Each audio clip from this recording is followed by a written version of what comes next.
Me llamaron llorando sobre el infarto de mi mamá. Volé de regreso, solo para que me dieran papeles para firmar mi dinero. Así que fingí firmar. Y luego solté una bomba que cayó a todos. Debiste ver sus caras.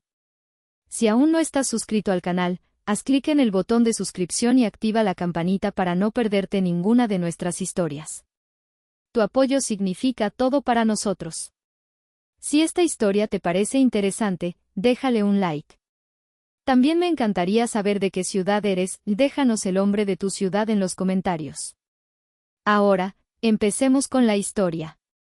El pitido del teléfono atravesó el silencio de mi apartamento en Austin, Texas, como un cuchillo. Eran las 3:17 de la madrugada. Mi corazón dio un vuelco antes de que pudiera siquiera enfocar la pantalla.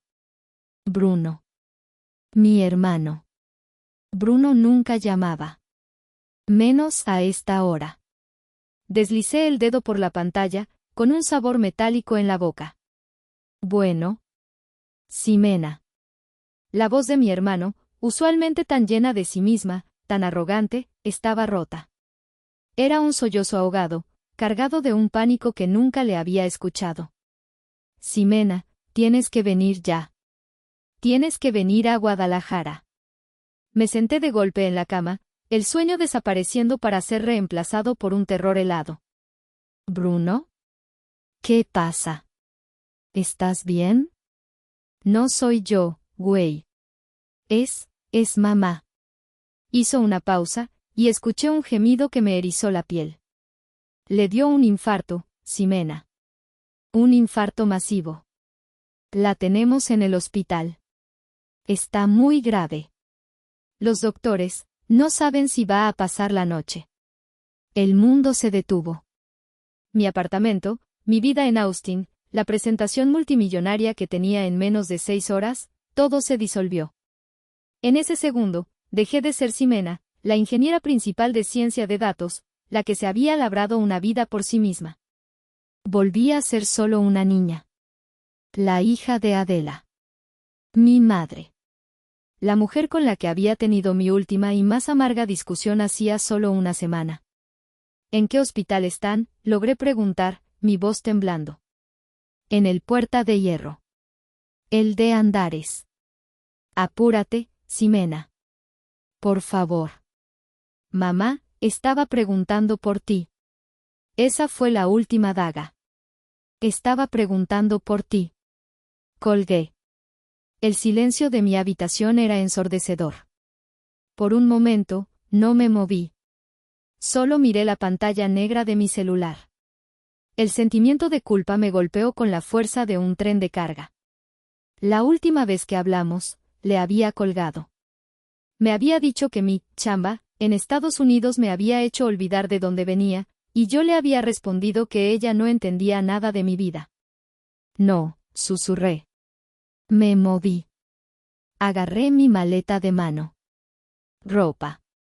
No importaba qué. La arrojé dentro. Mi computadora portátil del trabajo, la cerré tan rápido que la pantalla se estrelló contra el teclado, probablemente rompiéndose. No me importó. Entré a la aplicación de la aerolínea. Vuelo de ida. El primero que salía de Austin a Guadalajara. 6 de la mañana, asiento en primera clase. El único disponible. Costaba una fortuna. Usé mi tarjeta de crédito y vacié mi cuenta de ahorros de emergencia sin pestañear. Todo por ella. Todo por mamá. El avión despegó a las 6:05 de la mañana, rasgando el cielo texano que apenas empezaba a teñirse de rosa. El vuelo a Guadalajara era corto, apenas 2 horas y media, pero se sintió como una eternidad suspendida en la ansiedad. No pude dormir. No pude leer. Solo miraba por la ventanilla, mi reflejo mostrándome a una mujer de 30 años con los ojos hinchados y el rostro pálido. Cada turbulencia era una sacudida de pánico. ¿Y si ya era demasiado tarde? Mi mente era un carrusel de recuerdos, todos teñidos de culpa. Recordé la última Navidad que no fui. Le había dicho a mi madre que estaba demasiado ocupada con un proyecto. la verdad era que no soportaba la tensión en esa casa. No soportaba ver cómo mi padre, Héctor, y mi hermano, Bruno, me trataban como la oveja negra, la rara que se había ido a jugar a las computadoras, en lugar de quedarse a ayudar en la constructora Morales, el negocio familiar. Y luego, el recuerdo más pesado de todos. Mi abuela. Mi abuela Inés, la madre de mi madre, había sido mi única aliada. Ella fue la que me animó a estudiar ingeniería, la que me dio dinero a escondidas cuando mi padre se negó a pagar mi universidad. 5 años atrás, en su lecho de muerte, me había tomado de la mano. Sus ojos, aunque nublados por la enfermedad, seguían teniendo esa chispa de acero. Simenita, había susurrado, asegurándose de que estuviéramos solas. Te dejé algo. Un fideicomiso. Son 15 millones de pesos. Pero no podrás tocarlos hasta que cumplas 30 años. Me quedé helada. 15 millones. Pero escúchame bien, su agarre se fortaleció. Ese dinero es tuyo. Tuyo para que construyas tu vida. Prométeme que Héctor y Bruno nunca lo tocarán. Tu padre es un hombre imprudente y tu hermano es débil. Prométemelo, Ximena. Te lo prometo, abuela, lloré. Mi cumpleaños número 30 era exactamente en 3 semanas. El 28 de noviembre. Sacudí la cabeza, apartando el pensamiento. El dinero no importaba ahora. ¿De qué servían 15 millones de pesos si mi madre moría pensando que yo era una mala hija? Saqué mi teléfono tan pronto como el avión tocó tierra en Guadalajara. 8:32 de la mañana. Tenía varios mensajes de texto de mi jefe en Austin, preguntando dónde demonios estaba. Los ignoré. Le marqué a Bruno. Directo al buzón de voz. Le marqué a mi padre. Buzón de voz. Un terror nuevo, más frío, se apoderó de mí. ¿Y si no contestaban porque ya?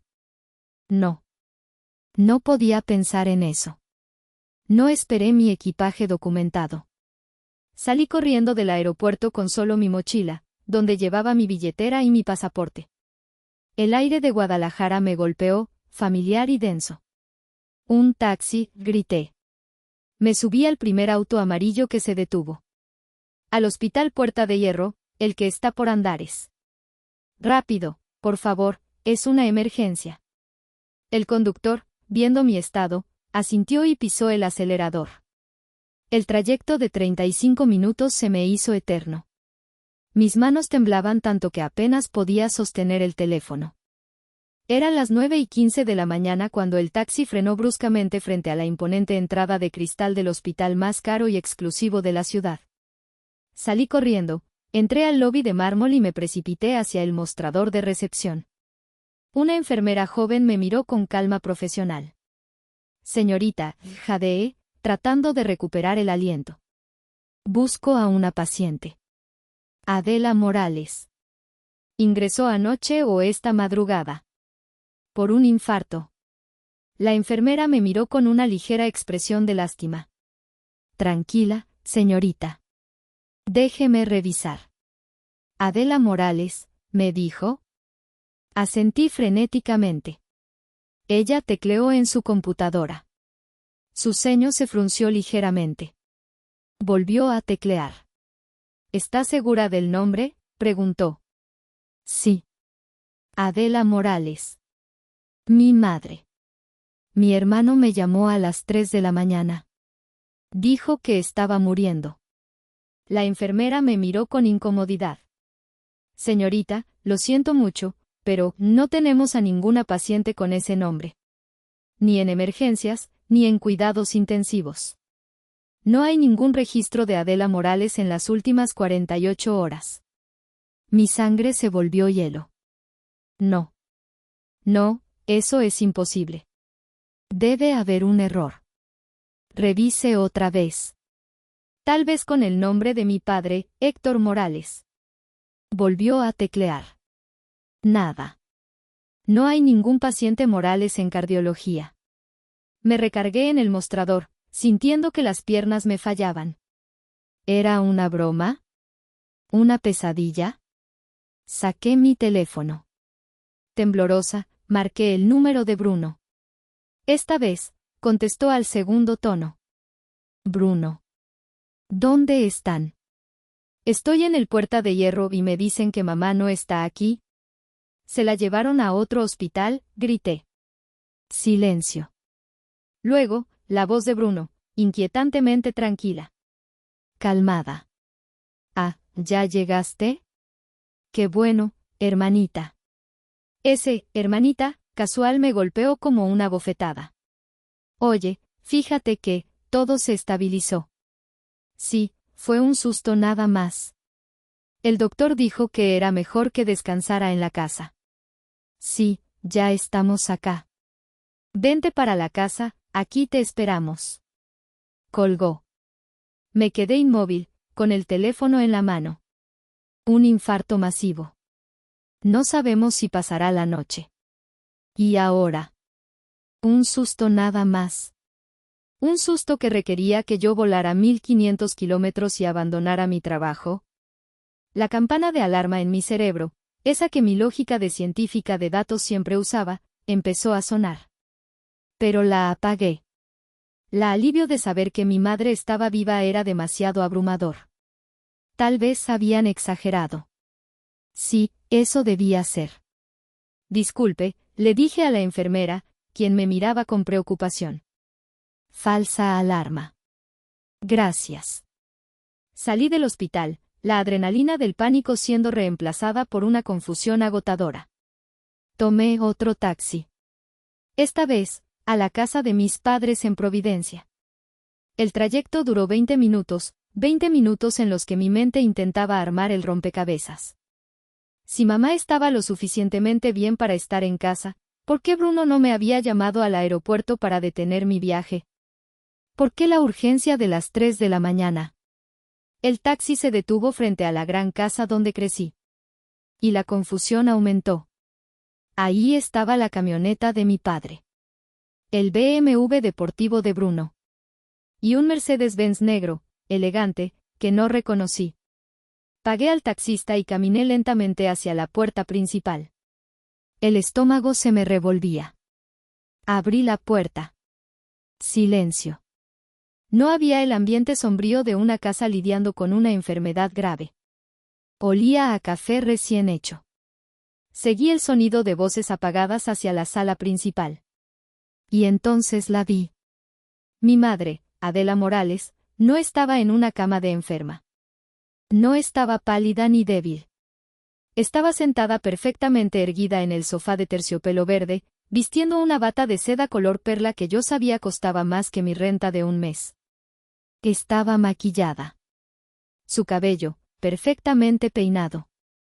Y en su mano, sostenía una taza de café, charlando animadamente con mi padre. Junto a ellos, Bruno me miraba con nerviosismo. Y frente a ellos, en el sillón individual, estaba un hombre mayor, de traje caro y cabello plateado. El dueño del Mercedes. Me quedé paralizada en el umbral. Mi mochila, la única que había traído, se resbaló de mi hombro y cayó al suelo con un ruido sordo. Todos voltearon a verme. Bruno se puso pálido. Mi padre, Héctor, me miró con una expresión indescifrable. El hombre del traje levantó una ceja. Pero fue mi madre quien habló primero. No hubo un, hija, qué bueno que llegaste. No hubo un, estaba tan asustada. No hubo un abrazo. Mi madre, Adela, la mujer por la que había cruzado un país creyendo que moría, frunció el ceño. Sus ojos me escanearon de arriba a abajo, notando mi ropa de viaje arrugada, mi cabello revuelto por el vuelo, y mi rostro sin maquillaje. Mírate, hija, dijo, su voz teñida de desaprobación. Pareces una refugiada. ¿Así te vistes en Texas? La bofetada no pudo haber dolido más si me la hubiera dado físicamente. La preocupación, el pánico, la culpa, todo se evaporó. En su lugar, un frío glacial se instaló en mi pecho. Había sido una trampa. Todo. El llanto de Bruno, el infarto, la urgencia. Mi padre se aclaró la garganta, rompiendo la tensión. Ximena. Siéntate. Qué bueno que llegaste tan rápido. Tenemos que hablar. Bruno se levantó, incapaz de mirarme a los ojos. Sí, hermanita. Qué bueno que llegaste. Te presento al licenciado Fausto. Tiene unos papeles que necesitamos que firmes. Me quedé de pie, paralizada por la audacia de la mentira. El olor a café y el perfume caro de mi madre me revolvían el estómago. ¿Papeles?, logré decir. Mi voz sonó extraña, hueca. ¿Un infarto? Me hacen volar desde Austin, abandonar mi trabajo, pensando que te morías, para que firme unos papeles. Mi madre tuvo el descaro de parecer ofendida. Ay, Ximena, no seas tan dramática. Fue solo un susto. Pero si necesitamos tu ayuda. Siéntate, ordenó mi padre. No era una petición. Me senté en el borde de la silla más alejada, mi mochila aún en el suelo. El licenciado Fausto me observaba como un buitre estudiando a su presa.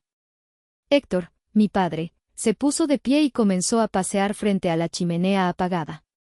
La constructora no va bien, Ximena. Hemos tenido contratiempos. ¿Contratiempos?, repetí. Bruno saltó. La constructora está al borde de la quiebra, Ximena. Todo se fue al diablo. Su voz, ahora sí, sonaba genuinamente asustada. Papá hizo unas malas inversiones, los proyectos se detuvieron, y yo. Miró al suelo. Yo tomé dinero prestado. De gente que no perdona, Ximena. Me van a, si no les pago. Mi padre lo fulminó con la mirada. Cállate, Bruno. No necesitas saber los detalles, Ximena. El punto es que la familia está en riesgo. El legado Morales está en riesgo. ¿Y yo qué tengo que ver en esto?, pregunté, aunque un terrorífico presentimiento ya se formaba en mi mente. El licenciado Fausto se inclinó hacia adelante, abriendo su maletín de cuero. Verás, Ximena. Tu cumpleaños número 30 es el 28 de noviembre. En 3 semanas. Y ahí estaba. Según el fideicomiso que tu abuela Inés estableció, continuó el abogado, ese día, 15 millones de pesos pasarán a tu control. 15 millones. La cifra exacta que mi abuela me había mencionado. Necesitamos ese dinero, dijo mi padre, sin rodeos. Es la única forma de salvar la empresa. De salvar a tu hermano. De salvar esta casa. Mi madre se acercó y se sentó a mi lado, poniendo su mano fría sobre la mía. La mano que yo había imaginado sin vida hacía unas horas. Nos lo debes, Ximena, susurró. Su voz, ahora suave y manipuladora. Te dimos todo. ¿Te pagamos una educación? Mentira, exploté, quitando mi mano. Tú no me pagaste nada. Mi padre se negó. Yo trabajé de mesera para pagar la universidad que él no quería que estudiara. La abuela me ayudó.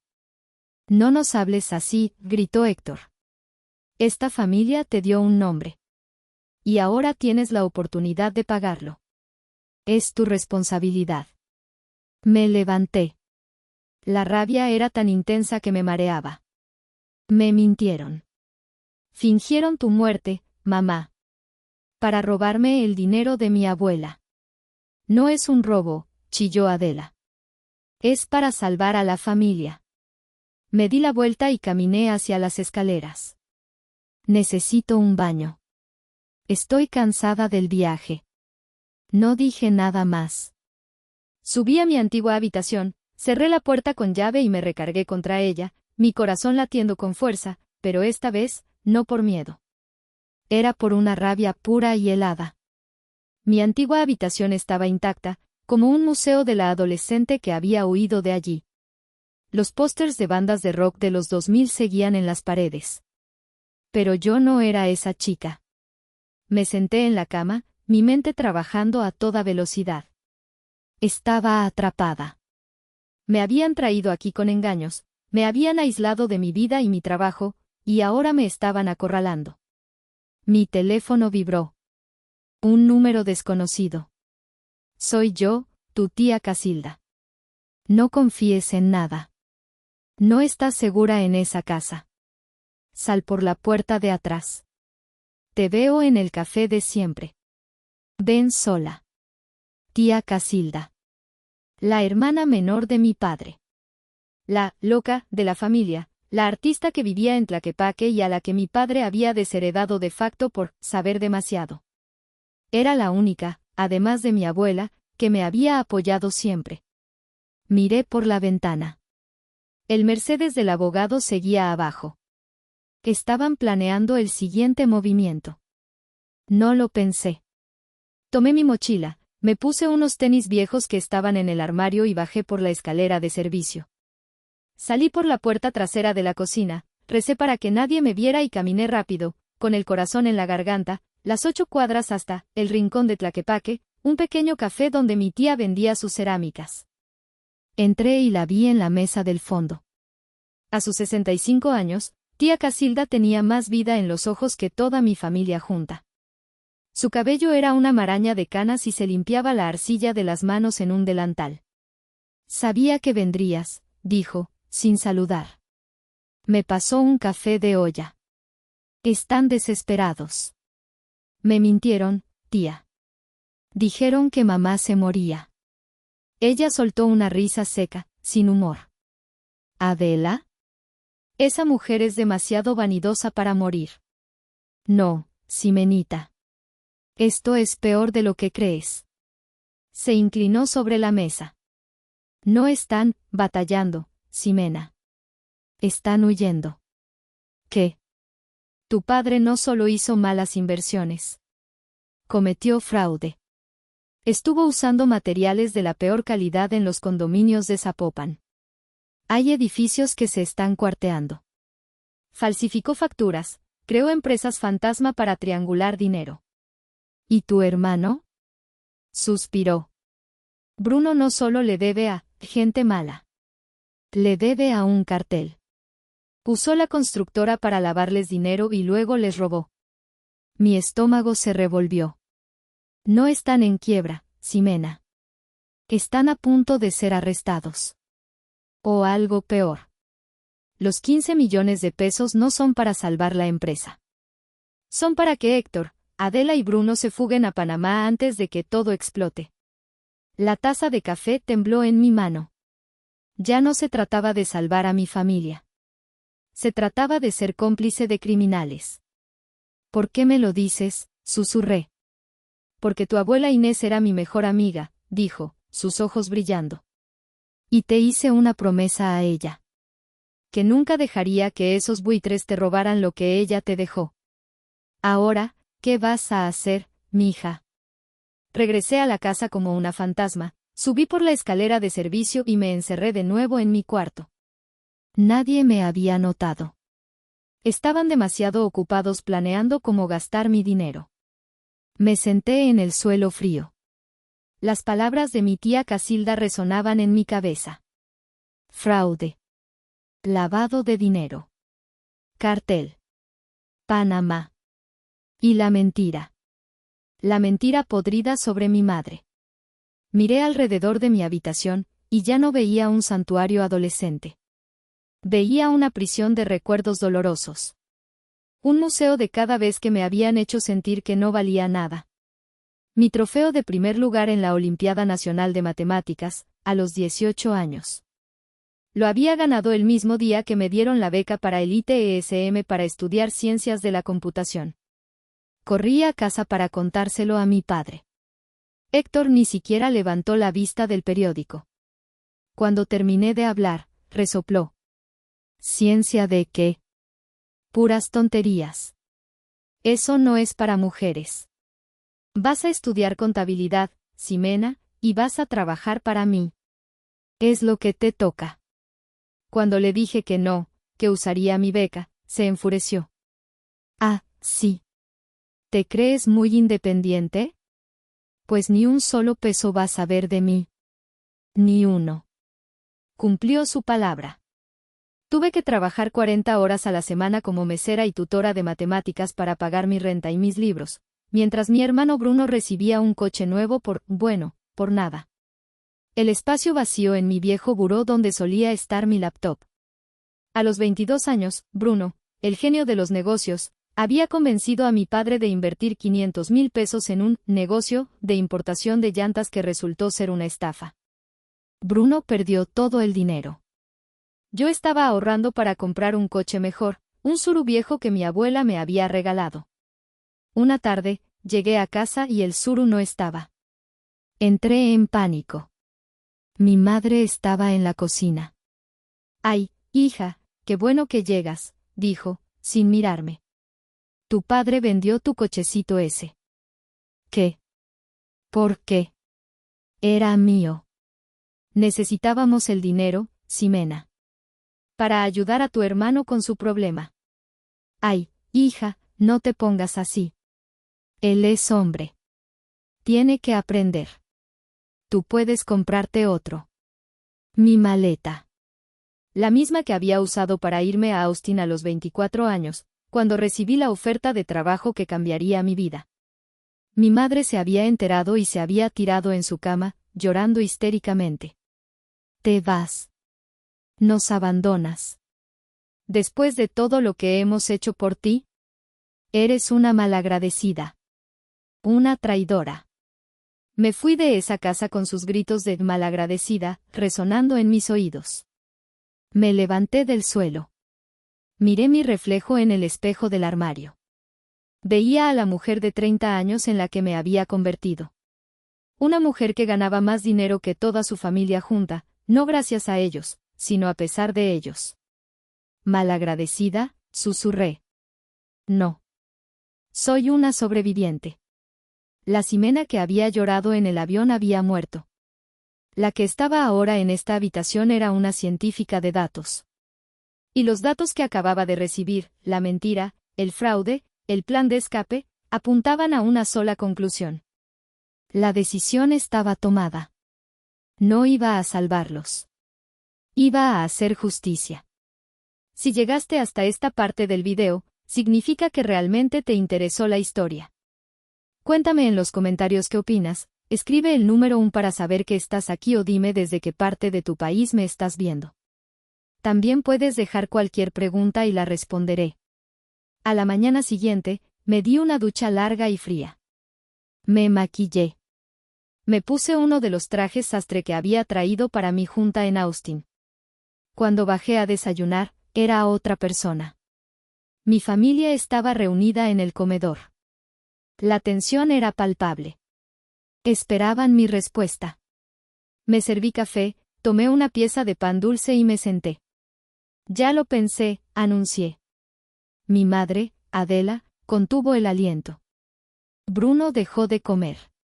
Mi padre me miró fijamente. «Voy a ayudarlos». El alivio en la habitación fue tan denso que casi pude tocarlo. Bruno soltó una risa nerviosa. Mi madre se llevó una mano al pecho. «Ay, hija. Sabía que lo entenderías. Sabía que eras una buena niña». Mi padre asintió, con una sonrisa triunfante. «Bien. Bien. Sabía que harías lo correcto, Ximena». «¿El licenciado Fausto vendrá esta tarde?» «Espera», lo interrumpí. Todos se callaron. «Voy a ayudarlos», repetí, «pero no soy idiota. Soy una analista de datos. Si voy a poner 15 millones de pesos de mi dinero, el dinero de mi abuela, necesito saber exactamente dónde está cada centavo de la empresa». Mi padre frunció el ceño. «¿Qué quieres decir?» «Quiero ver los libros. Quiero ver los reportes financieros de los últimos 3 años. Quiero ver las proyecciones, las deudas, las cuentas por pagar. Todo. Necesito saber dónde se va a ir mi dinero». Bruno y mi padre intercambiaron una mirada. Vi una chispa de diversión en los ojos de mi padre. Claramente, pensaban que yo solo estaba jugando a la empresaria. ¿Qué podía saber una chica de computadora sobre construcción? «Como quieras», dijo mi padre, encogiéndose de hombros. Bruno, llévala a mi despacho. Dale acceso a los archivos de Excel. Muéstrale los reportes preliminares. Claro, papá. Bruno me sonrió, una sonrisa condescendiente que me hizo querer golpearlo. Pasé las siguientes 4 horas en el despacho de mi padre, con Bruno, supervisándome. Me dieron acceso a una serie de archivos de Excel. Los libros falsos. Abrí el primer archivo. Y casi me río en voz alta. ¡Qué amateurs!, pensé. Para un ojo inexperto, se veían bien. Números, gráficas, proyecciones. Pero para mí, una científica de datos que pasaba 10 horas al día limpiando y analizando conjuntos de datos masivos, esto era un insulto. Los números eran demasiado perfectos. Un crecimiento del 15% cada trimestre, durante 3 años seguidos, le pregunté a Bruno, inocentemente. Vaya, qué estables. Sí, dijo él, distraído con su teléfono. Somos buenos. Miré las columnas de gastos. No había anomalías. No había costos inesperados. No había retrasos. Era una línea recta perfecta. En el mundo real, los datos nunca son tan limpios. Los datos reales son caóticos. Esto no era un registro, era una simulación. Oye, Bruno, dije. Mi computadora de Austin tiene un software de modelado predictivo mucho más potente.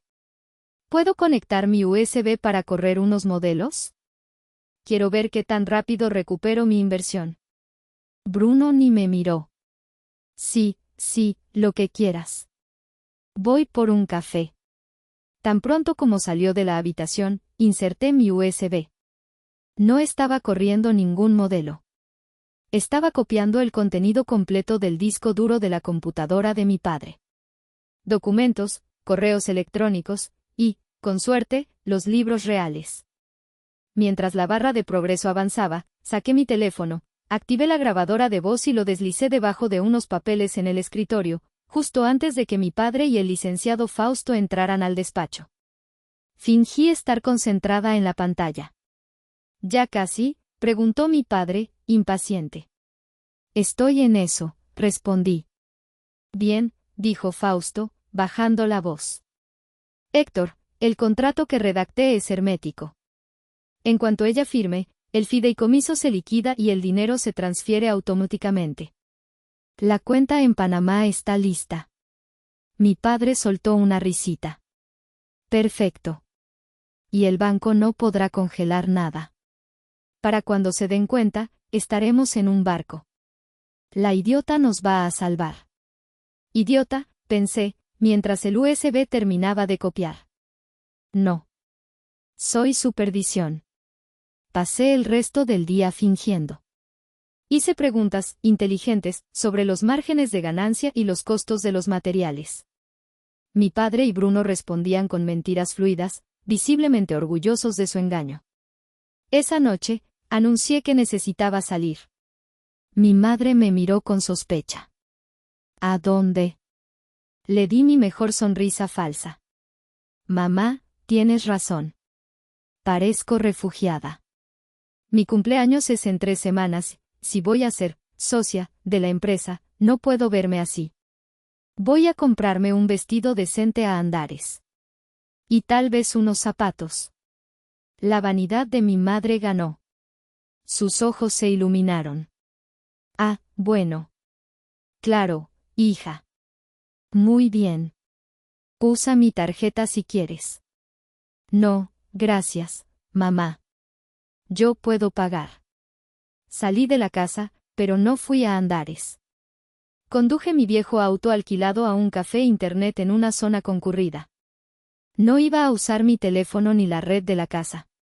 Marqué el número del licenciado Isidro, el albacea del fideicomiso de mi abuela en la Ciudad de México. Un hombre mayor, recto como una flecha. Licenciado Isidro, habla Ximena Morales. La nieta de Inés. Señorita Morales. Qué gusto. Justo estaba por llamarla, su cumpleaños se acerca. Todo está listo para la transferencia. Licenciado, dije, mi voz firme. La transferencia no se va a hacer como ellos quieren. Estoy en Guadalajara. Mi familia fingió una emergencia médica para traerme. Me están intentando coaccionar para que firme la totalidad del fideicomiso y transferirlo a su empresa. Hubo un silencio sepulcral al otro lado de la línea. Sabía que esto pasaría, dijo finalmente, su voz vibrando de ira. Inés lo sabía. Por eso pusimos la cláusula de coacción. Señorita Morales, ¿tiene pruebas? Tengo grabaciones, licenciado. Tengo los libros falsos y estoy segura de que en este USB tengo los reales. Y tengo el plan de escape a Panamá. Dios santo, murmuró. Estaré en Guadalajara el 28 de noviembre. En la mañana. No firme nada. ¿Entendido? Voy a traer a un notario público conmigo. Y voy a traer la denuncia que preparé contra Fausto. ¿Entendido, licenciado? Gracias. Marqué a mi tía Casilda. Tía. Ya lo tengo todo. Grabaciones. Pruebas. Necesito que estés en mi casa el 28 de noviembre a las 11 de la mañana. Sin falta. Es el día de la firma. Mi tía soltó una carcajada. Mija, no me lo perdería por nada del mundo. Llevaré mi mejor delantal. Gracias, tía. Te quiero. Y yo a ti, Simenita. Ahora, ve y haz lo que tu abuela hubiera querido. Colgué. Había una llamada más por hacer. La más difícil. Busqué en mis contactos viejos. El nombre seguía ahí, aunque no lo había marcado en 8 años. Dante. Mi novio de la preparatoria. El chico listo del que me había enamorado y que había dejado atrás cuando me fui a la universidad, porque él era demasiado bueno y yo estaba demasiado rota por mi familia. La última vez que supe de él, trabajaba para el gobierno. Marqué. Sonó 3 veces. Bueno. Su voz. Más profunda, más madura, pero inconfundible.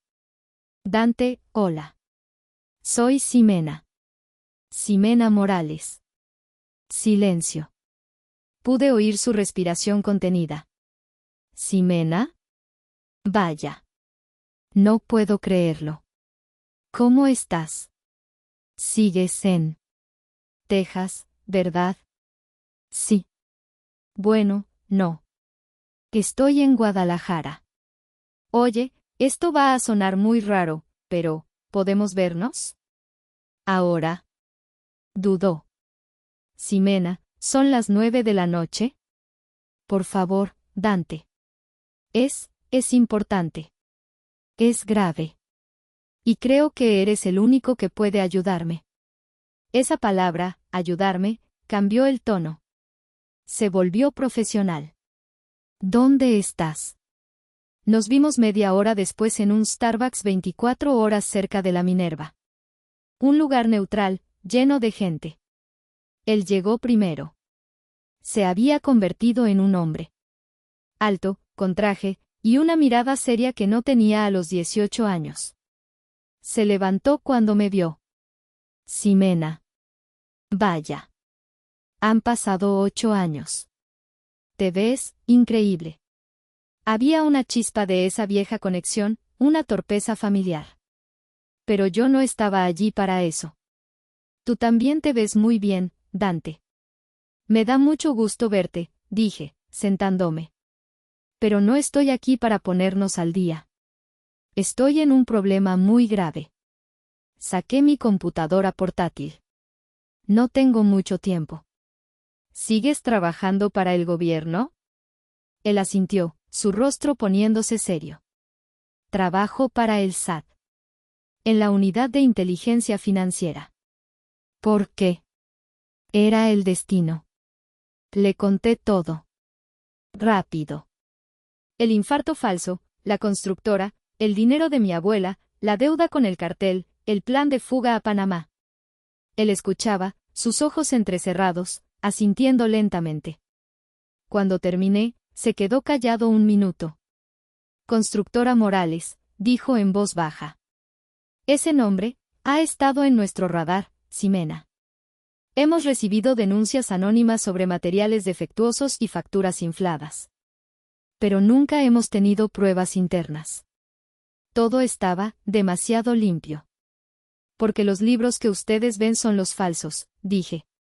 Abrí mi computadora e inserté el USB que había copiado de la computadora de mi padre. Aquí están los reales. Los que copié esta tarde. Correos. Cuentas. Y las grabaciones de mi padre y su abogado planeando la fuga. Tienen todo. Dante miró la pantalla, sus ojos moviéndose rápidamente. Abrió un archivo, luego otro. Su rostro se endureció. Dios mío, Ximena. Esto es enorme. ¿Tienes evasión fiscal, lavado de dinero, fraude organizado?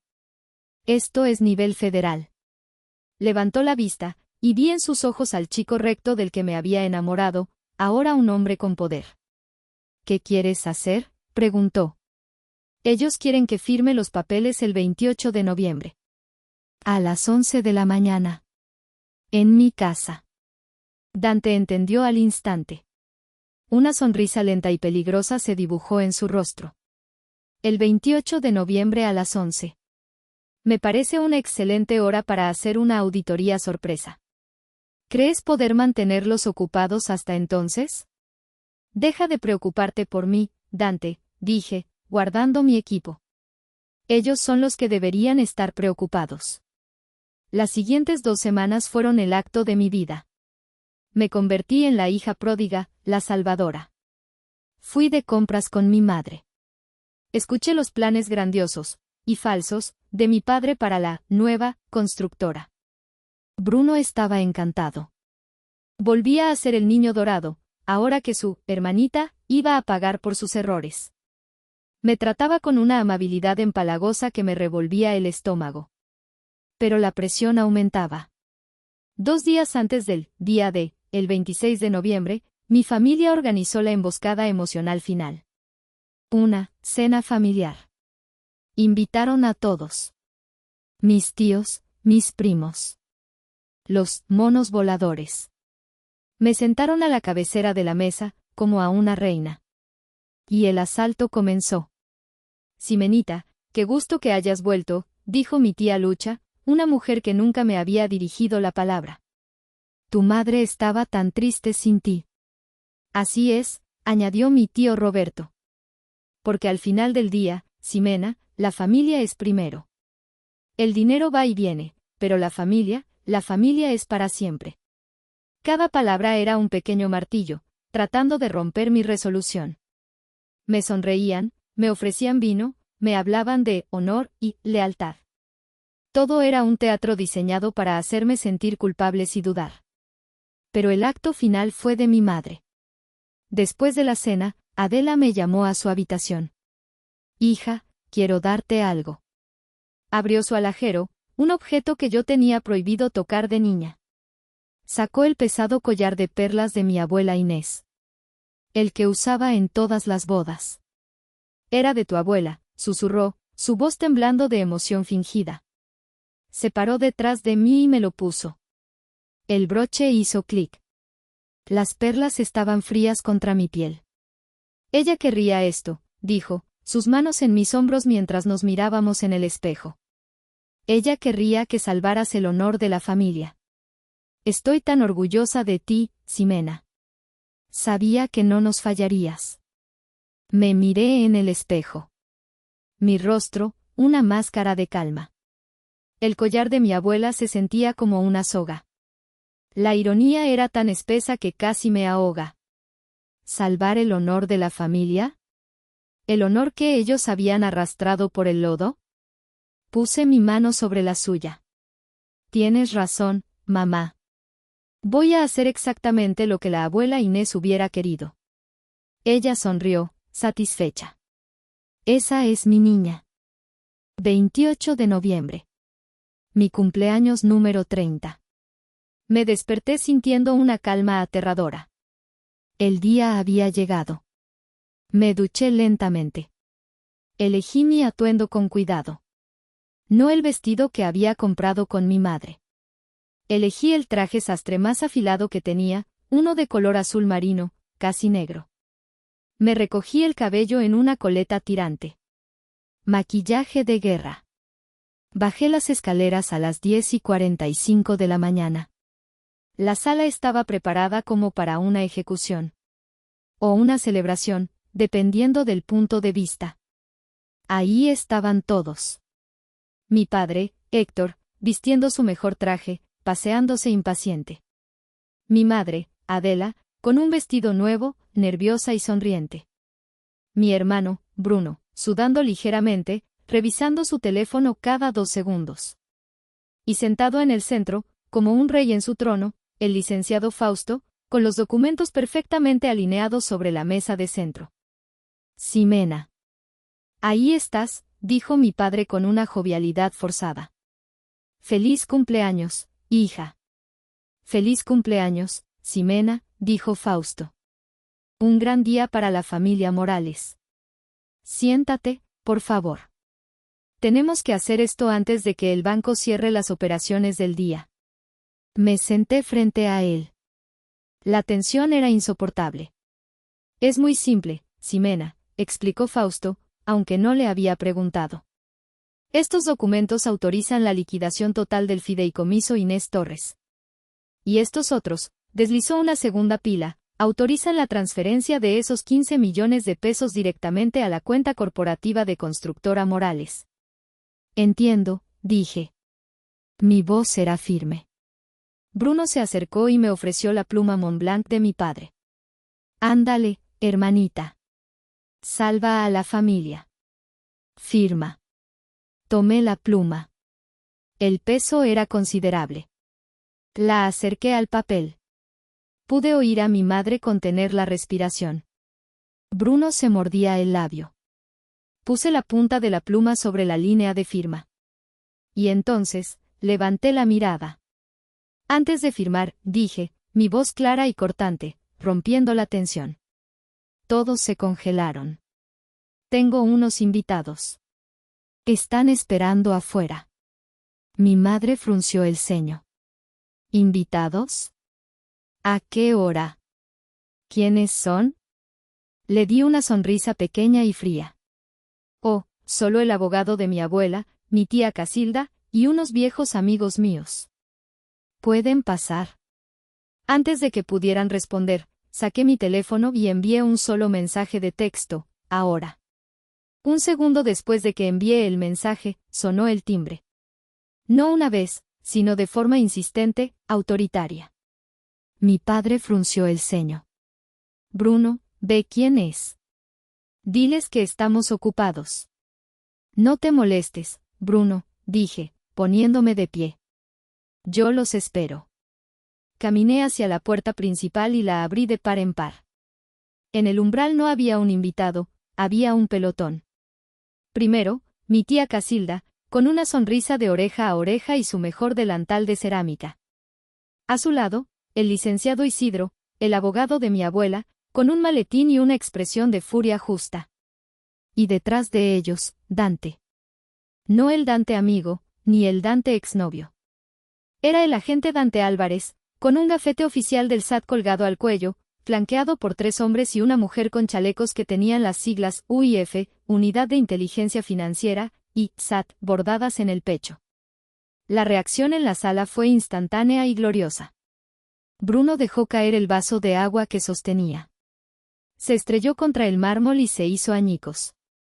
El licenciado Fausto se puso blanco como el papel de los contratos que tenía enfrente. Mi padre se levantó de un salto, tirando su silla hacia atrás. Y mi madre se quedó boquiabierta, su rostro perfectamente maquillado contorsionado por la incredulidad. ¿Dante? Él, el amigo de Ximena. ¿Qué significa esto? Dante entró en la sala, sus hombres detrás de él, asegurando la habitación. Buenos días, señor Morales, señora Morales, dijo, su voz resonando con autoridad. Soy Dante Álvarez, de la Unidad de Inteligencia Financiera, en conjunto con el Servicio de Administración Tributaria. Tenemos una orden de cateo y aseguramiento de bienes por presunto fraude organizado, evasión fiscal y lavado de dinero. Al mismo tiempo, el licenciado Isidro se dirigió al abogado de mi familia. Y usted, licenciado Fausto, queda notificado formalmente de una denuncia penal ante la Fiscalía por coacción, fraude procesal y asociación delictuosa. Y su licencia será revocada. Todos los ojos se volvieron hacia mí. Puse la pluma Montblanc lentamente sobre la mesa. El infarto de mamá, dije, mi voz tranquila, fue la última prueba que necesitaba. La grabación de su plan para mover el dinero a Panamá fue la cereza del pastel. Y al forzarme a firmar estos papeles bajo engaños, violaron la cláusula de coacción del testamento de mi abuela. El fideicomiso no irá a ustedes. El primero en reaccionar fue Bruno. La negación dio paso a una rabia pura y animal. Tú, rugió. Pinche traidora. Se abalanzó sobre mí, no sobre la mesa, sino alrededor de ella. Pero no dio 2 pasos. Dante y uno de los agentes de la UIF, que eran el doble de grandes que mi hermano, lo interceptaron. Lo taclearon contra el suelo de mármol. Queda detenido por agresión a un civil y obstrucción a la autoridad, gritó Dante, mientras le ponían unas esposas. Mi padre estaba paralizado, su rostro pasando del blanco al rojo púrpura. No pueden hacerme esto. Tengo contactos. Llamaré a mi abogado. Yo soy su abogado, dijo Fausto, temblando mientras uno de los agentes le pedía sus identificaciones. Y esto es un ultraje. Cierre la boca, licenciado, dijo Dante. Tenemos los correos donde usted detalla la creación de las cuentas en Panamá. Usted también está detenido. Pero el golpe final, el que me partió el corazón y al mismo tiempo me liberó, vino de mi madre. Adela se levantó. No se abalanzó sobre mí. Se quedó allí, temblando de una furia que daba más miedo que la de Bruno. Destruiste a esta familia, gritó, su voz rasgándose. Destruiste el nombre de tu padre. Todo por dinero. Yo soy tu madre. La miré, y por primera vez en mi vida, no sentí culpa. No sentí miedo. Solo sentí una lástima inmensa y fría. Sí, eres mi madre, respondí, mi voz finalmente rompiéndose, no de tristeza, sino de la pura fuerza de la verdad. Eres mi madre y usaste eso para engañarme. Usaste mi amor por ti como un arma para que viniera a salvarte de tus crímenes. Ustedes se destruyeron solos. Ustedes mancharon su propio nombre. Yo solo encendí la luz. Los agentes comenzaron su trabajo. Computadoras, discos duros, estados de cuenta, teléfonos. Todo, ordenó Dante. Mi padre se desplomó en su silla. Mi vida, se acabó. Sí, dije. Se acabó. Y la mía, por fin, puede empezar. Los siguientes 6 meses fueron un infierno legal.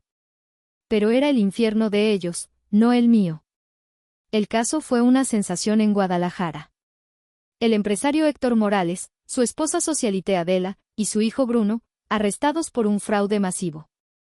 ¿Y quién los había entregado? La hija, la oveja negra. Los libros reales que copié del disco duro de mi padre eran la pistola humeante. Detallaban años de facturas falsas, sobornos a inspectores de construcción y el desvío de fondos a cuentas personales. Las grabaciones sellaron su destino. Héctor y Bruno enfrentaron cargos federales. Dadas las pruebas y la conexión con el cartel, que Bruno confesó a cambio de protección, recibieron sentencias severas. 12 años para mi padre, 10 para mi hermano. El licenciado Fausto fue inhabilitado de por vida y recibió 4 años por complicidad. ¿Y mi madre? Adela, la maestra de la manipulación, testificó contra mi padre y mi hermano a cambio de una sentencia reducida. Evitó la cárcel, pero recibió arresto domiciliario y la obligación de pagar una multa masiva. Para ella, fue un destino peor que la prisión, perdió su estatus. Sus amigas, socialites, la abandonaron. La casa, los autos, las joyas, Todo fue embargado por el SAT para pagar las deudas fiscales. ¿Y los 15 millones de pesos? Según la cláusula de coacción, el fideicomiso volvió a mi control total, libre de cualquier reclamo. Podría haberme ido. Podría haber regresado a Austin con 15 millones de pesos y nunca mirar atrás. Pero eso no era lo que mi abuela hubiera querido. Hablé con el licenciado Isidro y con mi tía Casilda. Juntos, creamos el Fondo Fiduciario Abuela Inés. El dinero no se usaría para salvar a criminales, sino para reparar el daño que habían hecho. Durante los siguientes meses, usamos cada centavo de esos 15 millones. Primero, para pagar los salarios atrasados de los cientos de trabajadores de la construcción que mi padre había dejado en la calle. Segundo, para compensar a las 50 familias que habían comprado apartamentos en los edificios defectuosos, dándoles dinero para las reparaciones estructurales. Y tercero, para pagar a los pequeños proveedores locales, ferreterías, vidrieros, carpinteros, a los que mi padre había llevado a la quiebra. El dinero se acabó, pero el legado de mi abuela Inés, el verdadero, había sido restaurado. Ha pasado un año. Regresé a Austin, pero mi vida ya no es la misma. Mi jefe, después de escuchar la historia completa y ver los artículos en la prensa mexicana, me dio mi trabajo de vuelta con una promoción. Pero ya no vivo solo para mi trabajo. Con mi propio dinero, el que gané con mi esfuerzo, abrí una pequeña oficina de consultoría de datos en Guadalajara. Contraté a 20 jóvenes ingenieros recién salidos del ITESM, la misma universidad que mi padre no quiso que yo pisara. Les di la oportunidad que nadie me dio a mí. Dante y yo estamos saliendo. Es a larga distancia, pero funciona. Estamos sanando viejas heridas, construyendo algo nuevo basado en la verdad. Mi tía Casilda es la administradora del fondo, y ahora es una heroína local para los trabajadores y las familias que ayudamos. La loca de la familia resultó ser la más cuerda de todas. Mi madre, Adela, sigue en su pequeño apartamento alquilado. A veces me envía mensajes de voz. Largos, llenos de veneno y autocompasión. Me lo debes todo. Arruinaste mi vida. Yo soy tu madre. Escucho los mensajes. Y luego, los borro. Ya no siento rabia. Ya no siento culpa. Perdí a la familia en la que nací, la familia que trató de devorarme para salvarse. Pero honré a la familia que merecía, mi abuela. Encontré mi propia fuerza. Y encontré mi libertad. Mi madre dice que maté a mi familia. Mi hermano me llama traidora.